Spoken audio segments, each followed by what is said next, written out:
Привет! Меня зовут Ажар, и я продолжаю знакомить людей, желающих, с легким, быстрым, эффективным способом запоминать казахские слова. Мои видео предназначены для людей, которые разговаривают на русском языке, но хотят быстро запоминать казахские слова, хотят со временем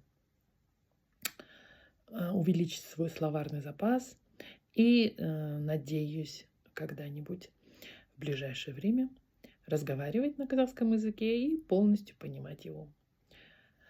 Мы будем рассматривать сегодня слово «бабушка». На казахском оно звучит как «апа».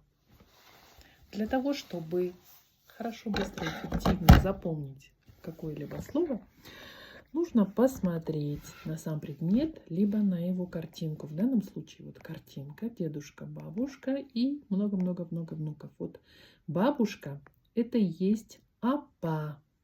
Апа. Теперь составляем предложение на русском языке, и вместо слова бабушки, бабушка, будем подставлять слово апа. У меня на самом деле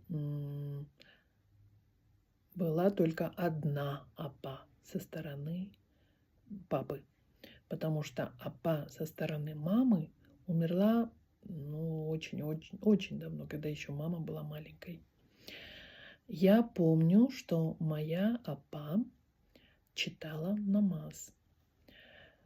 И моя апа наша апа была очень выдержанным и немногословным человеком.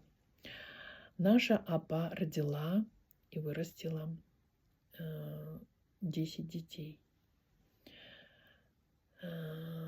10 детей она родила, но 2 из них умерли в младенчестве. Значит, папа всегда говорил, что очень уважает и ценит свою маму, то есть нашу апа, за ее мудрость. Моя апа научила меня правильно делать такие казахские ковры из войлока, называется сырмак. Вот. И когда-то она приезжала к нам, и мы вместе делали этот сырмак. Также моя апа, наша апа, очень хорошо шила. И очень многие вещи я научилась у нее. Поскольку у нее муж, наш ата, наш дедушка, был муллой, ее звали Молда апа в деревне, да и многие. Наша апа, дожила до глубокой старости. Она умерла в 94 года. И ей оказывали очень большой почет и уважение.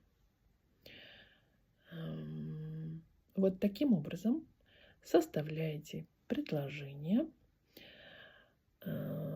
Количество предложений иногда нужно сделать достаточно много для того, чтобы это слово полностью было вписано в вашу память, встроено в ваш механизм мыслительный, и чтобы вы никогда больше не забывали это слово. Поэтому составляйте предложение,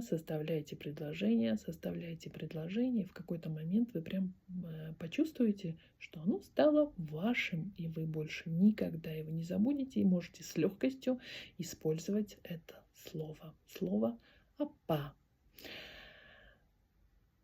Пишите комментарии, что у вас получилось. Мне это очень важно. Мне будет приятно прочитать про все ваши победы, какие у вас есть, потому что каждая наша, пусть даже маленькая победа, ведет нас всегда к большим целям.